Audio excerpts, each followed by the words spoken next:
Next direct stiffness method വെച്ചിട്ട് dress analyse ചെയ്യുന്നതിൻ്റെ സ്റ്റെപ്സാണ് discuss ചെയ്യുന്നത്. അപ്പോൾ ഫസ്റ്റ് എലമെൻസിനെ നമ്മൾ മാർക്ക് ചെയ്യണം ആസ് 1, 2, 3 എക്സെട്ര.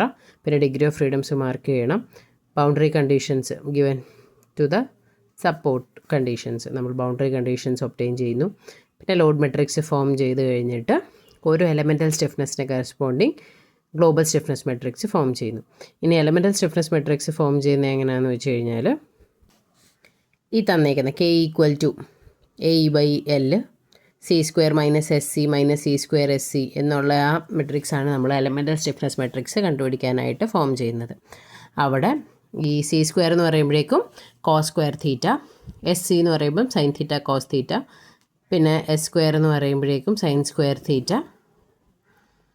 ആ രീതിയിലാണ് നിങ്ങൾ ആ മെട്രിക്സ് ഫോം ചെയ്ത് എടുക്കേണ്ടത്. അപ്പം ഇത് കണക്ക് നമ്മൾ ഓരോ എലമെൻറ്റിൻ്റെ മെട്രിക്സ് ഫോം ചെയ്ത് കഴിഞ്ഞിട്ട് last global stiffness matrix by applying the boundary conditions form ചെയ്തെടുക്കണം. അത് കിട്ടിക്കഴിഞ്ഞാൽ നെക്സ്റ്റ് ഇക്വേഷൻ എന്ന് പറയുന്നത് R = K ഇൻവേഴ്സ് P ആണ്. അവിടെ ഗ്ലോബൽ സ്റ്റിഫ്നെസ് മെട്രിക്സ് Kയുടെ inverse into load matrix P ആണ് ചെയ്യേണ്ടത്.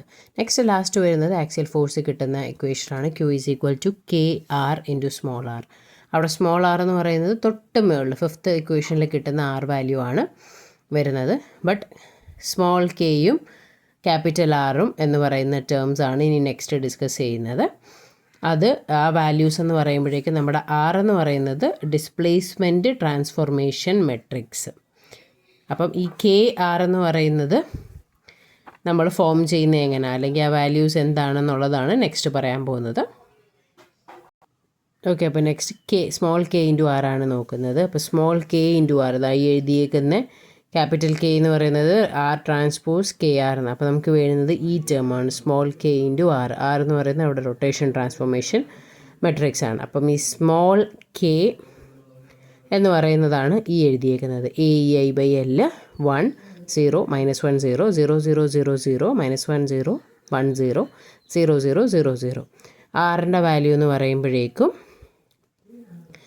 നമുക്ക് cos θ - sin θ 0 0, പിന്നെ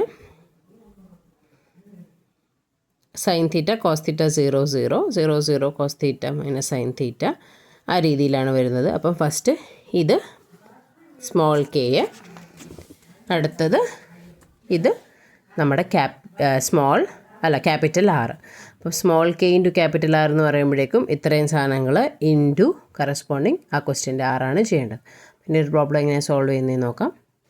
അപ്പം ഒരു ക്വസ്റ്റ്യൻ തന്നേക്കുന്ന truss analyse the truss using direct stiffness method. ഈ വാല്യൂ തന്നിട്ടുണ്ട് 10⁵ Nm², cross sectional area 600 mm² തന്നിട്ടുണ്ട്.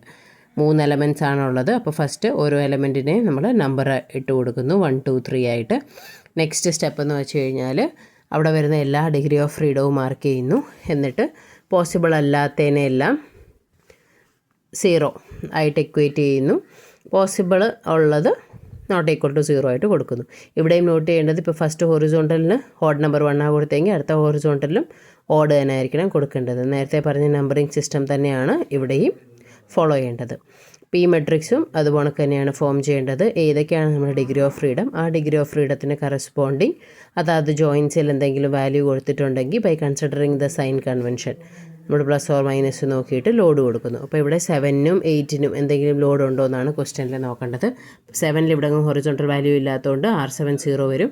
R8 താപ്പോട്ട് 30 ആണ്, പക്ഷേ R8 നമ്മൾ മേലോട്ട് മാർക്ക് ചെയ്തുകൊണ്ടാണ് -30 വന്നത്. ഇനി K ഫൈൻഡ് ചെയ്യാനായിട്ട് നമുക്കൊരു θ വേണം. sin θ cos θ ഒക്കെ കണ്ടുപിടിക്കാൻ θ വേണം. അപ്പോൾ ആ θ എപ്പോഴും നമ്മൾ എടുക്കേണ്ടത് ക്വസ്റ്റിന് തന്നിട്ടുണ്ടെങ്കിൽ θ വാല്യൂ നമുക്ക് അങ്ങനെ ഉണ്ട്, ഇല്ല എങ്കിൽ സൈഡ്സാണ് തന്നിരിക്കുന്നെങ്കിൽ θ കണ്ടുപിടിക്കണം.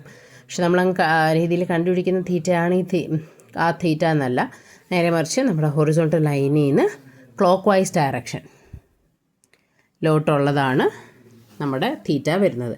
പിന്നെ അതൊരു ആംഗിളും തന്നിട്ടില്ലാത്തതുകൊണ്ട് ഫസ്റ്റ് ഈ ട്രയാങ്കിൾ എടുത്തപ്പം sin θ1 എന്ന് പറയുന്നത് 2.4/4 എന്ന് വരും. ഇവിടെ sin θ2 എന്ന് പറയുന്നത് 2.4/3 എന്ന് വരും. പക്ഷേ ഈ θ1 θ2വും ഈ 90യും അങ്ങനെ ഡയറക്റ്റ് നമ്മൾ അങ്ങ് എടുക്കുമല്ല. ഇവിടുത്തെ ആംഗിൾ θ വരുമ്പോഴേക്കും ഈ ഹൊറിസോണ്ടലിൽ നിന്ന് ഇവിടെ വരെ ഉള്ളതാണ്. നമുക്ക് വാല്യൂ വേണ്ടത്. അപ്പം 360 ഡിഗ്രി മൈനസ് ഈ θ1 ആയിരിക്കും ആക്ച്വലി ഇവിടുത്തെ θ വരേണ്ടത്. ഇവിടെ വരുമ്പോഴേക്കും 180 പ്ലസ് 90, ഇവിടെ വരുമ്പോഴേക്കും 180 പ്ലസ് θ2. അത് ഓരോ ഫിഗറിൻ്റെയും അതുപോലെ തന്നെ മാർക്ക് ചെയ്യുക. ഇത് തിരിച്ച് കാണിച്ചേക്കുന്നതുകൊണ്ടാണ് ആൻറ്റി ക്ലോക്ക് വൈസിലോട്ട് കാണിച്ചേക്കുന്നത്. മേളിൽ നിന്ന് താപ്പോട്ടാണ് ആക്ച്വലി നമ്മുടെ മെമ്പർ വന്നേക്കുന്നത്. താഴെ നിന്ന് മേളിലോട്ട് വരച്ചേക്കുന്നതുകൊണ്ടാണ് ആൻറ്റി ക്ലോക്ക് വൈസായിട്ട് കാണിച്ചേക്കുന്നത്. ഇനി അതുപോലെ ആ θ വാല്യൂ സബ്സ്റ്റിറ്റ്യൂട്ട് ചെയ്തുകൊണ്ട് ഇത്രയും ടേംസ് ആദ്യം അങ്ങ് സൈഡിൽ എഴുതി വെക്കുക. എന്നിട്ട് നമ്മുടെ ഓരോ എലമെൻറ്റിൻ്റെയും കെ മെട്രിക്സ് നമ്മൾ ഫോം ചെയ്ത് എഴുതണം. KAB, KAC, KAD. അപ്പം ഓരോന്നിൻ്റെ എലമെൻ്റൽ സ്റ്റിഫ്നെസ് മെട്രിക്സും എഴുതി ബൗണ്ടറി കണ്ടീഷൻസ് അപ്ലൈ ചെയ്ത് നമുക്ക് വേണ്ടാത്ത എല്ലാം സ്ട്രൈക്ക് ഓഫ് ചെയ്ത് കളയണം. എന്ന് വെച്ച് കഴിഞ്ഞാൽ എല്ലായിടവും 7ഉം 8ഉം മാത്രമേ പോസിബിൾ ആയിട്ടുള്ളൂ. അപ്പോൾ 1ൻ്റെ റോയെ 1ൻ്റെ കോളം, 2ൻ്റെ റോയെ 2ൻ്റെ കോളവും സ്ട്രൈക്ക് ചെയ്യണം. ഇവിടെ വരുമ്പോഴും അതുകൊണ്ട് തന്നെ 3യുടെ റോ 3യുടെ കോളം, 4ൻ്റെ റോ 4ൻ്റെ കോളം. നെക്സ്റ്റ് വരുമ്പോഴും അതുപോലെ തന്നെയാണ് 5ൻ്റെ റോയെ 5ൻ്റെ കോളം, 6ൻ്റെ റോയെ 6ൻ്റെ കോളം. എന്നിട്ട് നമ്മളിതെല്ലാം സ്ട്രൈക്ക് ഓഫ് ചെയ്ത് കഴിഞ്ഞിട്ട് റിമൈനിങ് വരുന്നത് വെച്ചിട്ടാണ് നമ്മൾ ഗ്ലോബൽ സ്റ്റിഫ്നെസ് മെട്രിക്സ് എഴുതുന്നത്. അപ്പം ഇവിടെ നോൺ ആയിട്ടുള്ള 7, 8 എന്നുള്ളത് എഴുതി. അപ്പോൾ 7th റോയും 7th കോളത്തിലും വരുന്ന എല്ലാ വാല്യൂസും കൂടി ഇവിടെ വരും. 8th കോളവും 7th റോയിൽ വരുന്ന എല്ലാ വാല്യൂസും ഇവിടെ വരും. അതുപോലെ തന്നെ ബാക്കി വാല്യൂസും എഴുതണം. ഇനി ഈ കെ കിട്ടിക്കഴിഞ്ഞാൽ ആർ എന്ന് പറയുന്നത് ഈ കെയുടെ ഇൻവേഴ്സ് ഇൻറ്റു ലോഡ് മെട്രിക്സ് ആണ്. നമുക്ക് സ്മോൾ ആർ കിട്ടും. ഇനി അടുത്തത് ആക്സിയൽ ഫോഴ്സ് കണ്ടുപിടിക്കാൻ Q = K into capital R into small R ആണ്. അപ്പം കെയും ആറും ഇപ്പോൾ ഞാൻ ഓൾറെഡി ഡിസ്കസ് ചെയ്ത് കഴിഞ്ഞു. A/L 1 0 -1 0 0 0 0 0 -1 0 1 0 0 0 0 0. ക്യാപിറ്റൽ ആറിൻ്റെ വാല്യൂവും ഞാൻ ഡിസ്കസ് ചെയ്ത് കഴിഞ്ഞായിരുന്നു. cos θ minus sin θ 0 0, sin θ cos θ 0 0, 0 0 cos θ minus sin θ 0 0 sin θ cos θ into R value 1/AE. ഇനി ഈ ആർ വാല്യൂ ഇങ്ങനെ തന്നെ നമ്മളങ്ങ് എഴുതുമല്ല. അപ്പം AB എലമെൻ്റ് ആയപ്പോഴേക്കും നമുക്ക് 1 2 7 8 ആയിരുന്നു. അപ്പോൾ 1ഉം 2ഉം 0 ആയിരുന്നു, 0 0. അത് കഴിഞ്ഞ് 7ൻ്റെ 8ൻ്റെയും വാല്യൂ എഴുതി. എന്നിട്ട് നമുക്കവിടെ Q മെട്രിക്സ് കിട്ടി. നമ്മൾ ആക്സിയൽ ഫോഴ്സ് ഡയഗ്രാം വരയ്ക്കുമ്പം ആദ്യത്തെ വാല്യൂ മാത്രമേ കൺസിഡർ ചെയ്യാവൂ. എന്ന് വെച്ച് കഴിഞ്ഞാൽ നമുക്കപ്പം ABക്ക് എത്രയാണ് ആക്സിയൽ ഫോഴ്സ് കിട്ടിയത്? 9.99. ഇത് കണക്ക് തന്നെ AC-യുടേതും AD-യുടേതും കണ്ടുപിടിക്കുന്നു. പോസിറ്റീവ് ആണെങ്കിൽ നോഡിൽ നിന്ന് പുറത്തോട്ട് മാർക്ക് ചെയ്യണം, നെഗറ്റീവ് ആണെങ്കിൽ കംപ്രഷൻ ആയതുകൊണ്ട് നോഡിലോട്ട് മാറിക്കണം. ആ രീതിയിൽ ആക്സിയൽ ഫോഴ്സ് ഡയഗ്രാം നമ്മൾ വരയ്ക്കണം. ഇത്രയാണ് ഡ്രസ്സിൻ്റെ പ്രോബ്ലം വരുന്നത്.